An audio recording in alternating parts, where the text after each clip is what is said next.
சட்டசபையினுடைய சபாநாயகர் யார்ப்பா? அவர் கிறிஸ்தவர். ஜேசிடி பிரபாகர். அது ஆதவர்ஜன், அவர் கிறிஸ்தவர். மரிய வில்சன், அவர் கிறிஸ்தவர். அவர் பெருமை கிறிஸ்தவர். ஜான் ஆரோக்கியசாமி, அவர் ஒரு கிறிஸ்தவர். இதுல ஏதோ யதார்த்தமான நினைச்சாங்க, பிளான் பண்ணி தான் நடத்துறாங்க. இதெல்லாம் போய்கிட்டு இருக்கும்போது ஒட்டுமொத்த போலீஸ் கண்ட்ரோல் இருக்கு இல்லையா, அது கமிஷனர் கிறிஸ்தவர். இது அன்னைக்கு முதல் நாளே ஃபர்ஸ்ட் அவருடைய சபை நாயகர் இருக்கக்கூடிய சபாநாயகர் பேசின முதல் வசனம் பைபிள் வசனம். நான் வளர்கிற போதே என் உள்ளத்தில் ஏற்றுக்கொண்டது மூன்றுதான். ஆராய்ந்து முடியாத பெரிய காரியங்களையும் எண்ணி முடியாத அதிசயங்கள் அவர் செய்கிறார். நேற்று சௌமியா அன்புமணி ராமதாஸ் அவர்கள் பேசும்போது ஒரு கீதை சொன்ன மணி அடிக்கிறாங்க. இல்ல போதும் போதும் உட்கார உட்கார. அப்படி என்ன உங்களுக்கு கசக்குது? அவரை பொறுத்த வரைக்கும் கீதையில சொன்ன மாதிரி கடமையை செய், பலனை எதிர்பார்க்காதே என்ற ஒரு விஷயத்துல தான் அவர் பயணிச்சிட்டு இருக்கிறாரு. இப்படி குறுக்கீடுகள் இல்லாமல் உங்களுக்கு 20 நிமிடம் நான் அழைத்திருக்கிறேன்.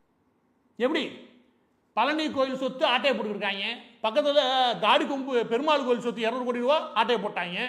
அதுக்கெல்லாம் இவர் சிறப்பு திட்டம்லாம் கொண்டு வரல, சிறப்பு சட்டம்லாம் கொண்டு வரல, ஆட்டையை போட்டுருக்கானுங்க. ஆனா இவனுங்களுக்கு வெளிநாட்டுல இருந்து ஒரு நிதியில அதுல ஏதோ சிக்கலை வந்துருமோன்னு பயந்துகிட்டு FCRA சட்டத்தை கொண்டு வராது. சட்டசபையினுடைய சபாநாயகர் யார்ப்பா? அவர் கிறிஸ்தவர். ஜேசிடி பிரபாகர். அது ஆதவர்ஜன், அவர் கிறிஸ்தவர். மரிய வில்சன், அவர் கிறிஸ்தவர். அவர் பெருமை கிறிஸ்தவர். ஜான் ஆரோக்கியசாமி, அவர் ஒரு கிறிஸ்தவர். இதுல ஏதோ யதார்த்தமான நினைச்சாங்க, பிளான் பண்ணி தான் நடத்துறாங்க. இதெல்லாம் போய்கிட்டு இருக்கும்போது ஒட்டுமொத்த போலீஸ் கண்ட்ரோல் இருக்கு இல்லையா, அது கமிஷனர் கிறிஸ்தவர். இது அன்னைக்கு முதல் நாளே ஃபர்ஸ்ட் அவருடைய சபை நாயகர் இருக்கக்கூடிய சபாநாயகர் பேசின முதல் வசனம் பைபிள் வசனம். நான் வளர்கிற போதே என் உள்ளத்தில் ஏற்றுக்கொண்டது மூன்றுதான். ஆராய்ந்து முடியாத பெரிய காரியங்களையும் எண்ணி முடியாத அதிசயங்கள் அவர் செய்கிறார்.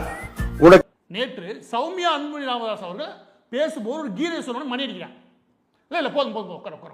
அப்படி என்ன உங்களுக்கு கசக்குது? அவரை பொறுத்த வரைக்கும் கீதையில சொன்ன மாதிரி கடமையை செய், பலனை எதிர்பார்க்காதே என்ற ஒரு விஷயத்துல தான் அவர் பயணிச்சிட்டு இருக்கிறாரு. இப்படி குறுக்கீடுகள் இல்லாமல் உங்களுக்கு 20 நிமிடம் நான் அழைத்திருக்கிறேன். எப்படி பழனி கோயில் சொத்து ஆட்டையை போட்டுருக்காங்க, பக்கத்துல தாடி கொம்பு பெருமாள் கோயில் சொத்து 200 கோடி ரூபாய் ஆட்டையை போட்டாங்க. அதுக்கெல்லாம் இவர் சிறப்பு திட்டம்லாம் கொண்டு வரல, சிறப்பு சட்டம்லாம் கொண்டு வரல, ஆட்டையை போட்டுருக்கானுங்க. ஆனா இவனுங்களுக்கு வெளிநாட்டுல இருந்து ஒரு நிதியில அதுல ஏதோ சிக்கலை வந்துருமோன்னு பயந்துகிட்டு FCRA சட்டத்தை கொண்டு வராது.